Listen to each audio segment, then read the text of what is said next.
evening, and welcome to After the Buzzer. The Utah Hockey Club lose 2-1 to the Dallas Stars, and we are so grateful for those of you who've decided to tune in tonight. If this is your first time here, a very warm welcome to you. Hello, friend. And if it is your second, third, or if you are one of our recurring people, congratulations on exceptional taste. Also, really grateful for you for coming and spending some time and hanging out with us. I see my guy Car Wash Channel is back, razzing me a little. I missed the Vegas game, the Postgame on that. That was one of those, got stuck at the old in-laws and couldn't get away. We were trying to get away a little bit, but anyway, but that's okay. We love the in-laws. Had to miss the old 6-0 breakdown and talk about that. But tonight I thought was a really interesting hockey game in the sense that it was a pretty well played contest. I think that both Dallas and Utah played really well tonight. I think that they both acquitted themselves nicely as it relates to what they would have wanted to try to accomplish. But it is there's different milestones that we're hoping this team will begin to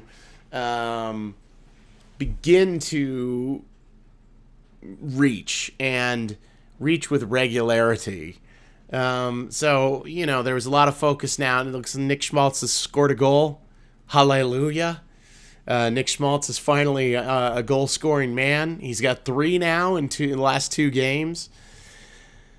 That's a really fortunate development. We love it when guys that see the ice as much as Nick Schmaltz sees the ice score the puck. So we really love that. The other thing, too, now that I think is can they win games consecutively? I believe that becomes the next thing that we need to talk about time and time again. It wasn't since the beginning of the year. They opened the season. They were able to win consecutive games against Chicago, and then found a way against the Islanders, and then found a way to win against the Rangers. And then since Game 3 of this season, Utah Hockey Club has failed to win 2 consecutive games. So in a 22-game stretch for like a quarter of their season, Utah Hockey Club has yet to find a way to get 2 consecutive victories. So that is a frustrating development. It's one of those things that it doesn't really make sense. They've been close in so many of these contests and so many opportunities for them to win. They're playing some pretty decent hockey at this point. I don't need to keep talking about the same thing. I do not love that they get so comfortable into the cycle. It drives me crazy. I wish that we would forecheck a little more. I wish that we would put pucks onto the net and give opportunities for the team to grow in those ways, in addition to the other ways that they do it. The other thing, too, is that, they just continue to be a team that's plagued so significantly by the penalties that they take. They're not a good penalty-killing team. This is not a team that, first of all, nobody wants to go on the penalty kill, but the Utah Hockey Club really can't afford to go on the penalty kill. They don't have any, they don't have a collection of really good penalty killers. Stenlin's a pretty good penalty killer. Alex Kerfoot's a pretty good penalty killer, and that's where the list ends. So it's a difficult thing, It's tough because this is not a defensive-minded team, but they're also not skilled enough offensively in the variation of ways that they're attacking. It's just there's not enough that they can bring offensively to make up for how offensive focused they are. They're not a particularly strong team in that sense overall in terms of generating goals. And they had a game like Vegas, or they had a game like the one against Pittsburgh, and you go like, what the heck? Like, this is nuts. They are really scoring tons. And those games in this weird way have come on the second game of a back-to-back in the more recent kind of. That's not what's supposed to happen. You're not supposed to suddenly have this huge injection of energy. But that, I don't know what that's about, other than on the second night of the back-to-back, you don't want to lose 2 in a row, I guess. It's been an interesting thing to watch that and see them progress in those circumstances. But tonight against the Dallas Stars, I just felt very. I was fine with a lot of the effort, but I just think that the part of when they start going to the box is because they're bad at defense is why they're going to the box. Like, most of the penalties that they're taking are not undisciplined. Well, they're undisciplined in the sense that they're not occurring because they're playing good defense, and then the other team just happened to the puck bounced a different way, and it led to a trip or something like that. It's frequently because they're just out of position, or they didn't want to skate as much, and they're reaching, and the next thing you know, they're in the box. So it's one of those. They're bad at killing penalties. They're bad at defense. This is not a defensive-minded team. They don't really have anyone on the team at this point who you would say is, a top half of the league defensive player that plays on their top 3 lines. If Kevin Stenlund is the thing that you got to hang your hat on defensively, that's not enough. That's not enough. Kerfoot's a pretty good defensive player, but again, Kerfoot is just a really versatile player, and so that's kind of what I feel about that whole scenario is that they're giving up. They give up more penalties than almost any other team in the NHL. They're bad at killing penalties, and I think it is all related to one another. They give up penalties because they're bad at defense. They're bad at killing penalties because they're bad at defense. So it's an interesting team, and it's a weird development. It's like what do you make of that? How do you get the club to start buying in on defensive strategy and effort in those ways? I think it'll be an important thing to watch as we go forward. I think it's certainly the case that Logan Cooley has taken lots of steps forward in relation to his defense, and in particular into puck possession. As a center, he's obviously tasked with doing a lot of the faceoffs last year, and that's really winning faceoffs in a lot of ways. It's a defensive metric. The better you are at winning faceoffs, the more puck possession you get, the more opportunity you have to dominate different zones of the ice. But I think largely it's a question of, are you a good defensive player? And, so I don't know that the club is seeing a grand improvement as it relates to playing defense as the season goes on. They've given up 73 goals this year.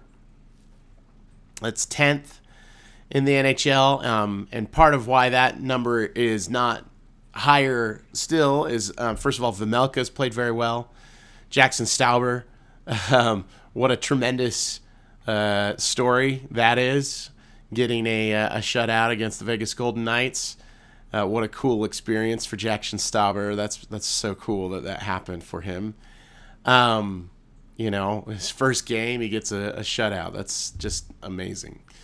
So talking through and just going through some of those things, that's the big thing that I look at. But so I'm looking like last year, Cooley's on his face-offs. He was really not good at face-offs as a rookie, and most rookies do struggle with face-offs when they first get going. But I would say, so last year, yes, he was 38% from the face-out off. That's one of the 20 worst in the NHL. This year, he's just under 47% on the dot, and to improve almost 10 percentage points on winning face-offs, that's a huge difference. The other issue is he only had 31 takeaways for the entire season last year in 82 games. This season, through his first 24, so not including tonight, that would be at 8. So he's on about the same track in terms of takeaways.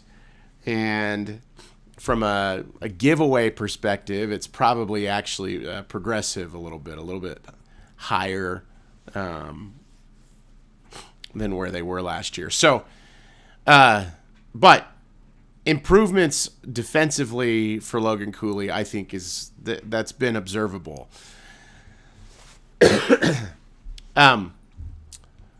So that's important. Jack McBain has made improvements this season as it relates to his offensive output. I think he's definitely finding his way into that role to be with Gunther and Cooley as a partnership. I think it's an exciting development to see him, start finding a way to score in that circumstance, and not only that, really support what those two can do and link up. There was a couple plays over the last 3 games even. There's been nice linkage and connection between that group, and so that's been a positive development for sure.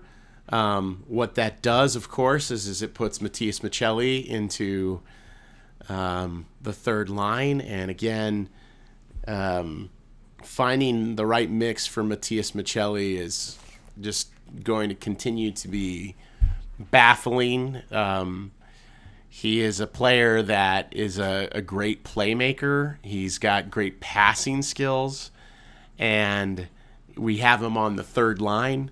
And the question is what can we do to try to help Matias Michelli generate offense, get some assists going, and scoring when he's not been in the top 2 lines, but he's been on the third line or the fourth line. He's been one of the worst 5-on-5 players in all of hockey.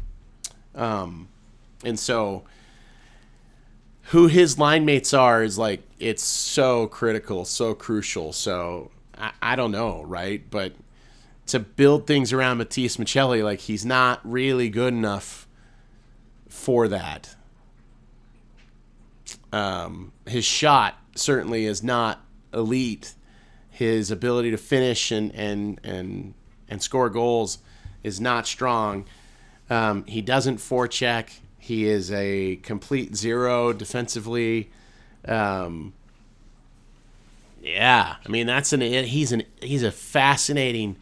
a fascinating player because he had a really great rookie season. He was pretty good last year in his second-year campaign. As a third-year player this year, I think he's had a very bad year.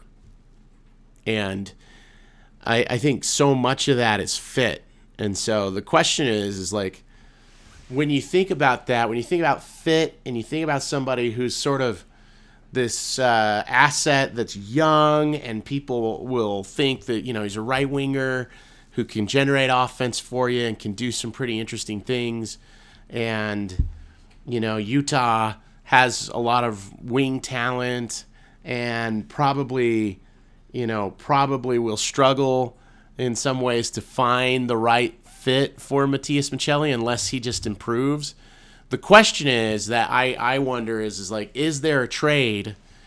Is there a better fit that you can find for Michelli? It's one of those, like, if you send it, like, there's a very good chance that if another team has it, has a good plan for him, knows how they can use him, I think there's a really good opportunity to potentially have, if you're another team, to take a look at Matias Michelli and say, like, I bet we could do something with that.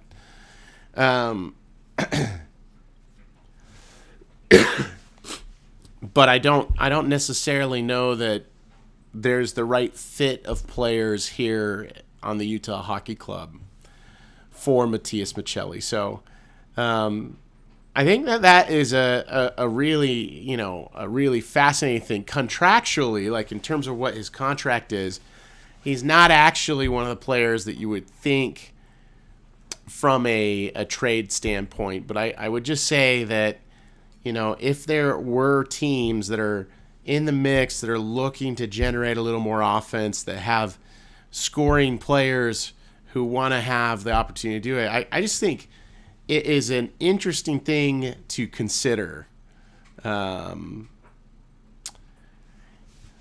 Yeah.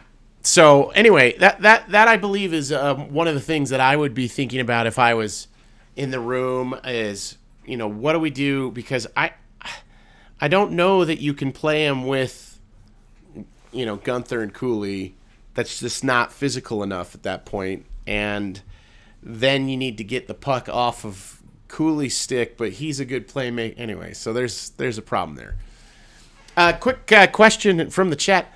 And Taryn Basra, I think this is your first time here with us. Welcome to the channel. If it's not your first time, my apologies. Do you think Utah Hive is a good name? And what are your thoughts on bee-themed names? Yeah, obviously I like bee-themed names. I've done that for my channel. I like the Beehive State. I love Hive State hockey here. I think that Utah Hive is a great name. But was it one of the finalists? I'm not sure that I remember that. Think it's a good name. What I like about it is that I think that there's some very, obviously there's the online culture of like the people who are fanatics, right? They're the Hive, the Bay Hive, right? And all that stuff for Beyonce. So there's that. And then I also think that it just refers to like a bunch of fanatics and people who are like super into something. So I think that's cool. And I would also say that, you could even bleed into concessions, man. A little bit of honey flavored stuff. That's who doesn't love that? Honey baked ham. Just get some Honey Nut Cheerios going. No, but I do think that you could make an awesome, color scheme with that. I actually think that the yellow could look pretty cool with that, or even that sort of like honey brown color. Swarm was a finalist. Okay, all right. Yeah, no, I mean I like Hive better than Swarm personally, but yeah, I like it. I think it'd be cool. The one thing that makes me like slightly nervous about it is that if you follow any of the other sports that have like Hornets, anybody that does bee-themed stuff, they don't tend to do very well. So that's the only part that scares me. If you want to, I don't know if there's like some reason that the pro athlete gods only allow for certain things to have good, success. I don't know. But yeah. So yeah, I'm a fan of the Utah Hive. I would love that. I think that if the thing is that, Ryan Smith is so interested in trying to have Utah, elevated in the way it's perceived, and also, what you can accomplish from a business perspective in this valley and all that stuff. And he really wants to make it Utah themed. I know he really wants to have like mountains involved in it and have mountains on it, but I think it's called the Beehive State. I love the how like it's a hockey team that plays really hard, that works hard, and goes about that ice with swarming and getting their way around. Like I think there's lots of cool things to do with it, but yeah, that would be cool. Taryn, what would you say? I mean, is that your favorite then? Are you wanting some bee themed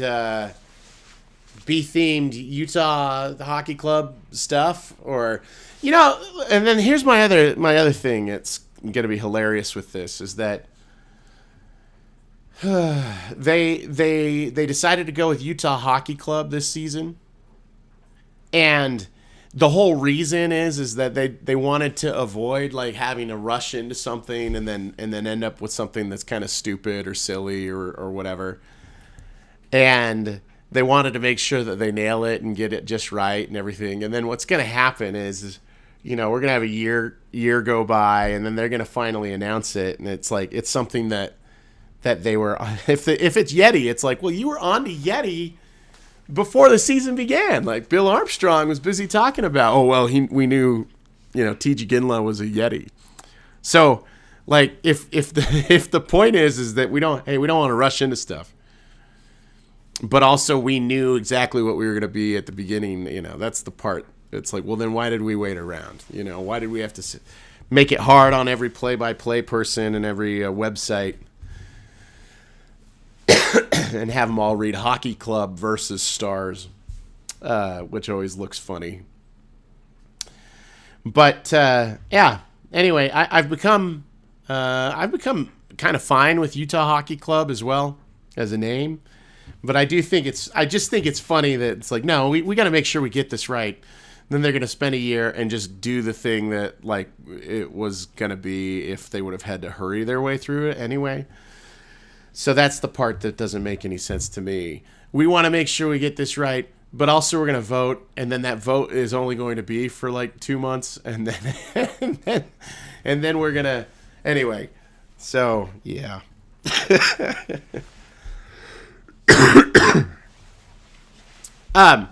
Back to the team. I just think that until they get better defensive habits, a culture of playing defensive hockey, and I just think that the grind of hockey and the rhythm of hockey is ultimately, there's a reason why the playoffs always kind of look the way that they look, is that in order to lift the cup, like you have to forecheck,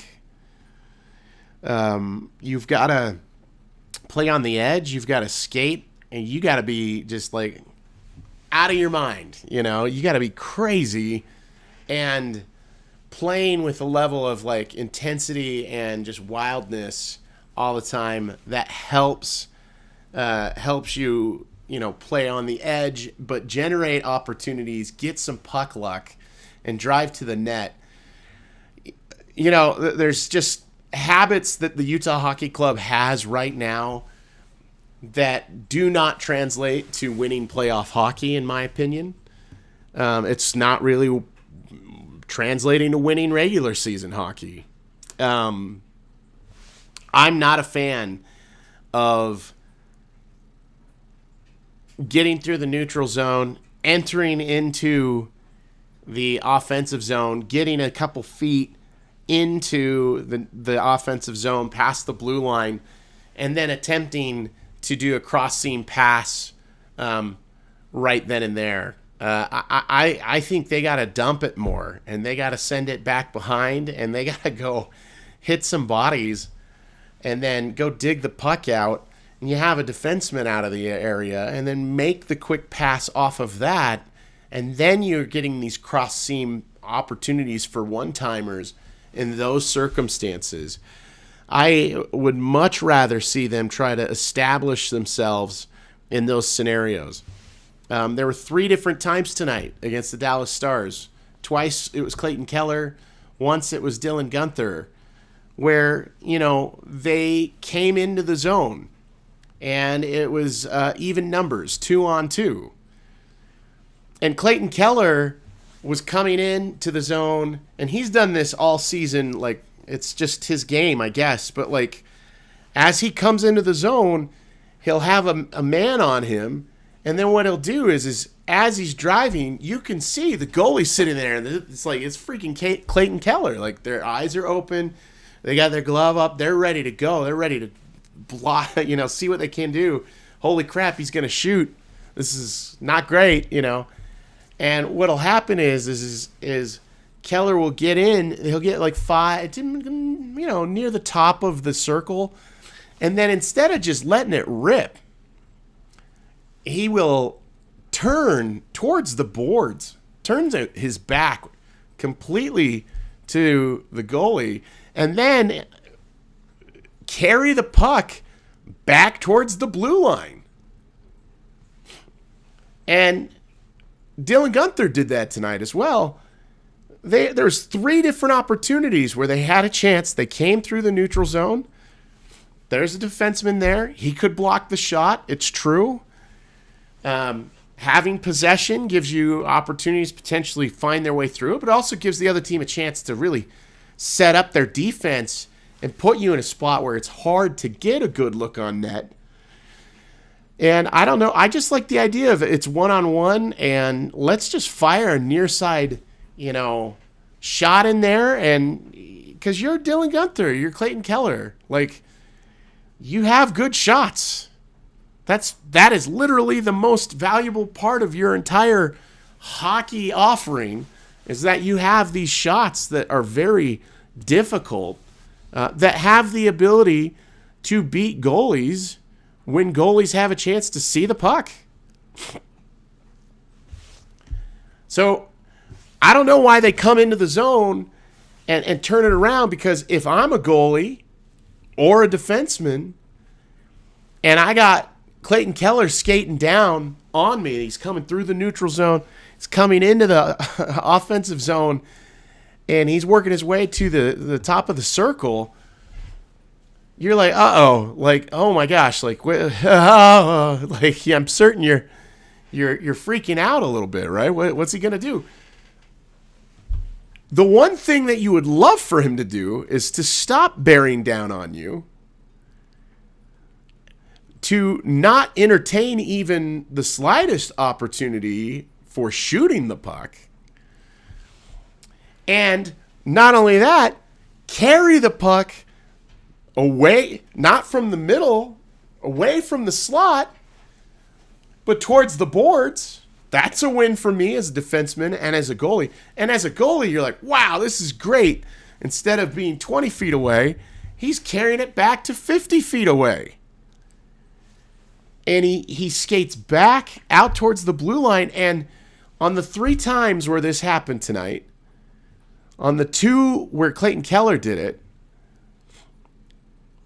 Keller was driven.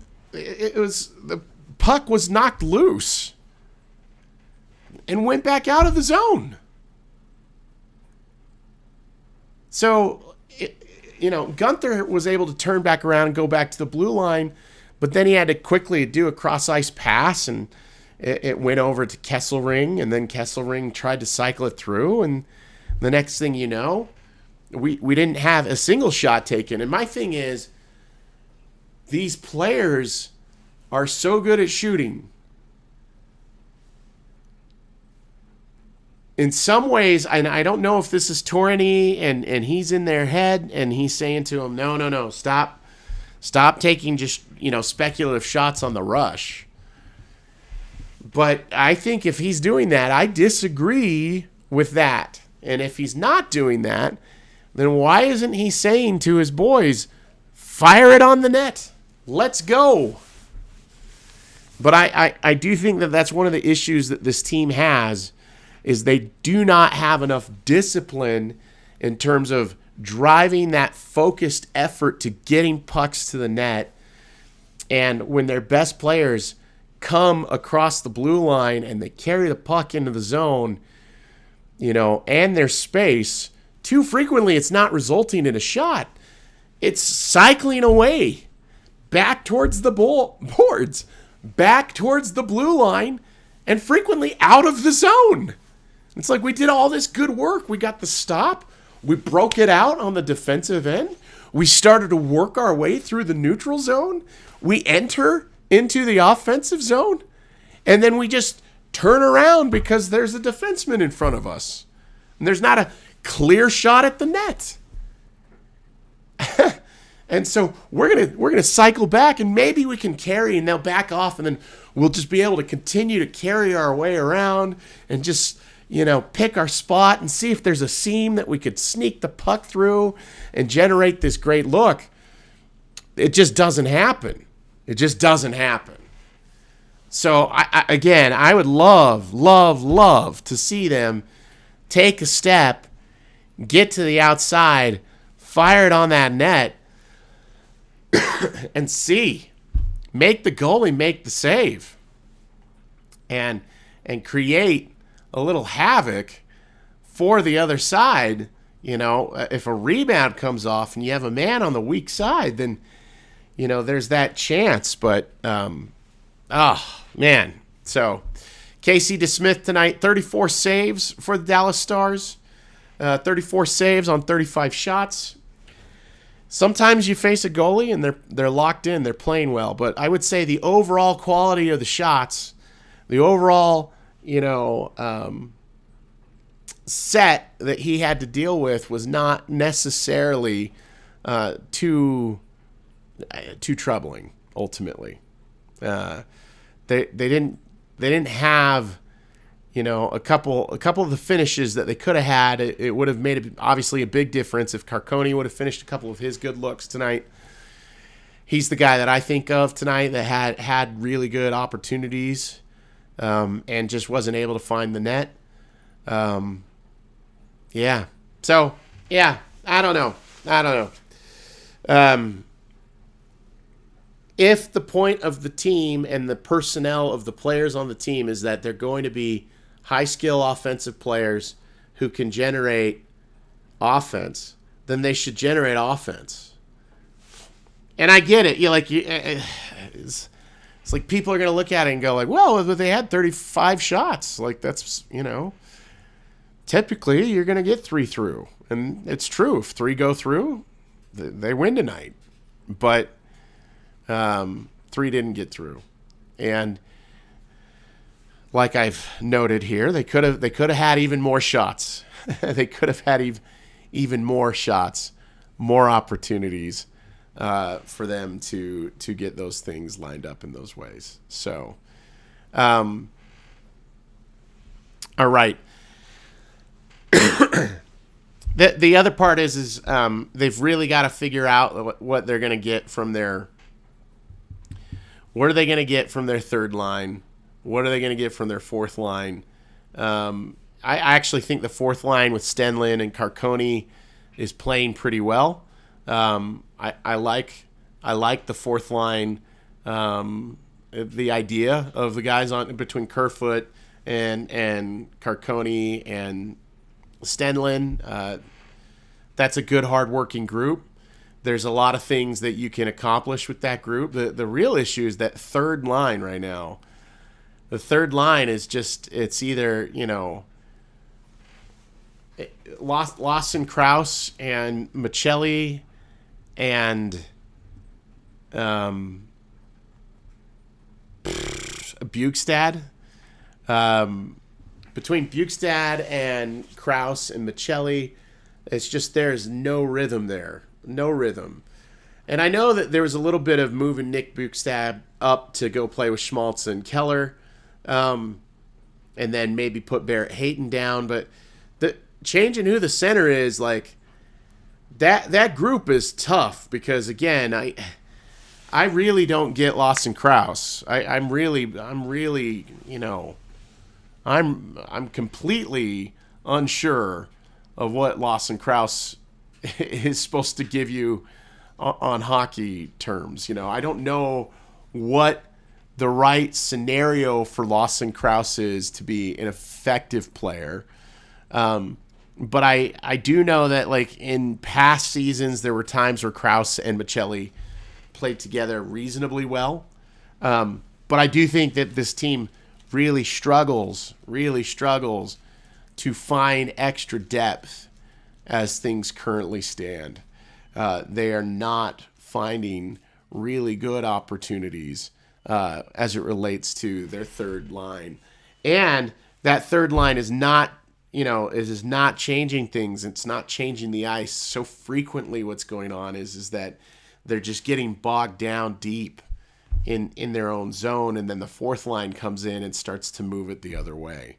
So it's a difficult mix right now for the Utah Hockey Club. From a personnel standpoint, I am just not a believer in the parts fitting together in a way that could result in offensive production. It's not really resulting in defensive, help.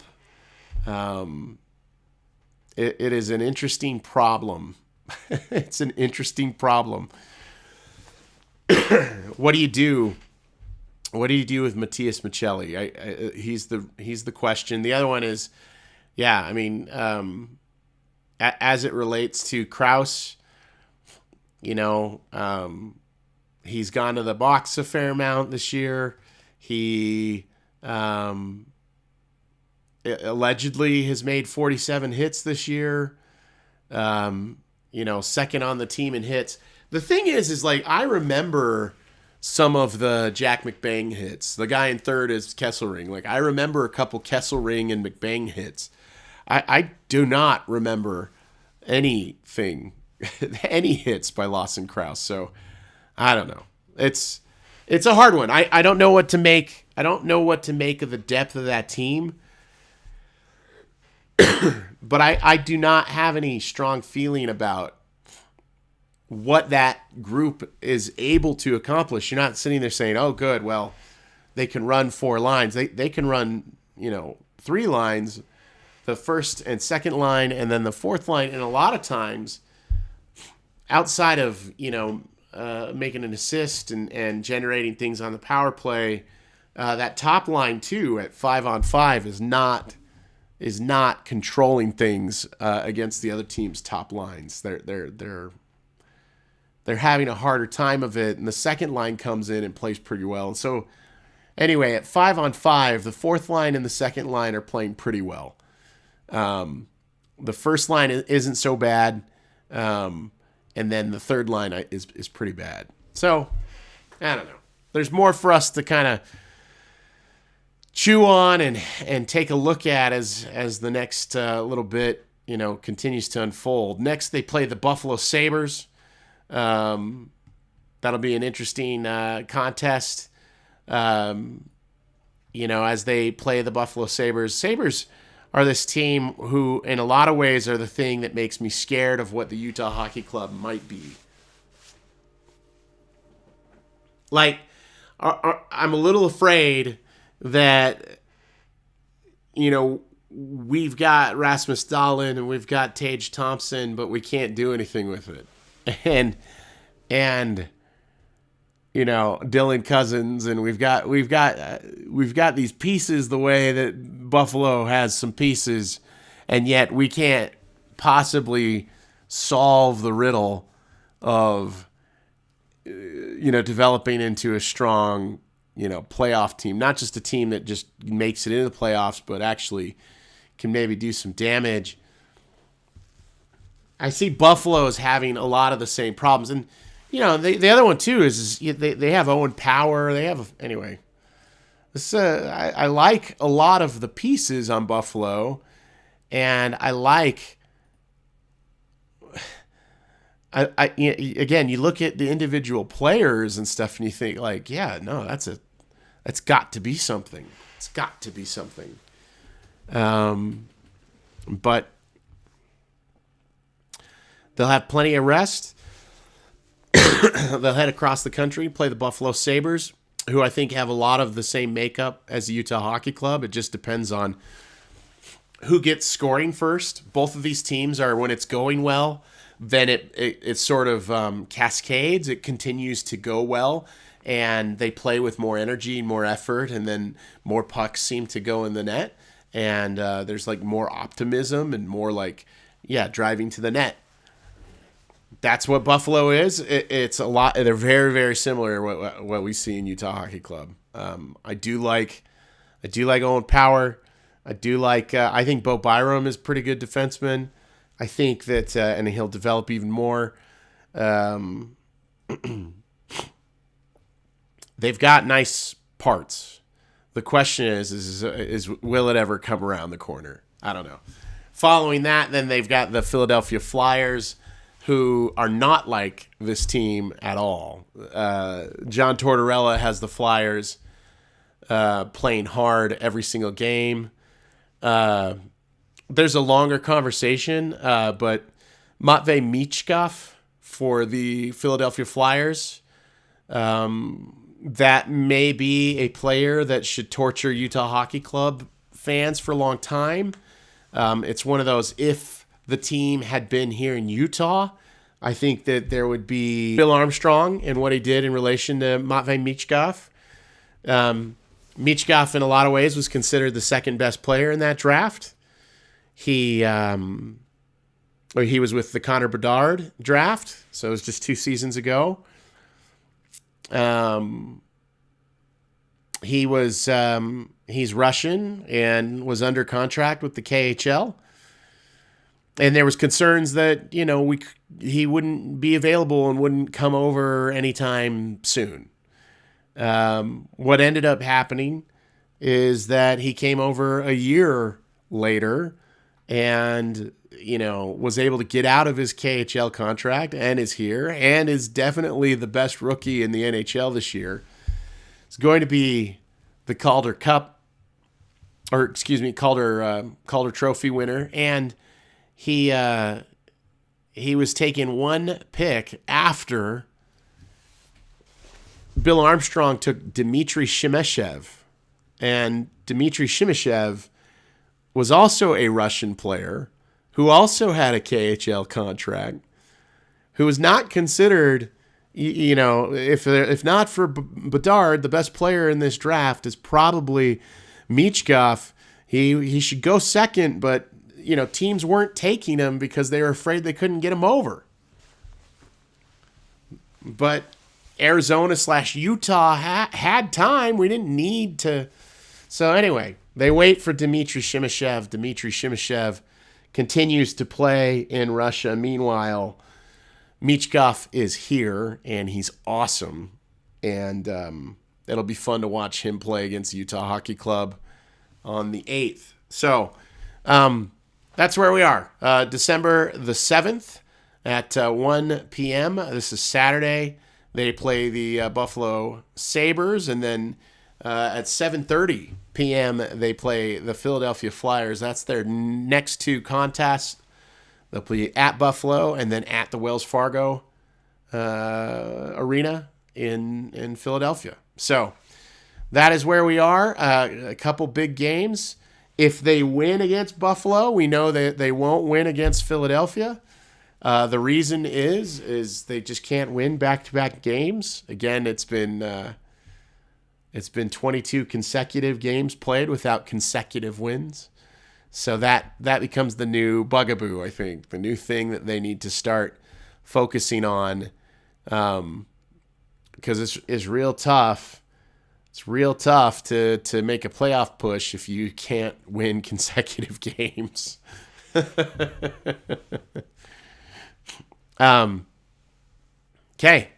that's it for tonight's After the Buzzer. I really appreciate the opportunity to hang out with so many of you tonight.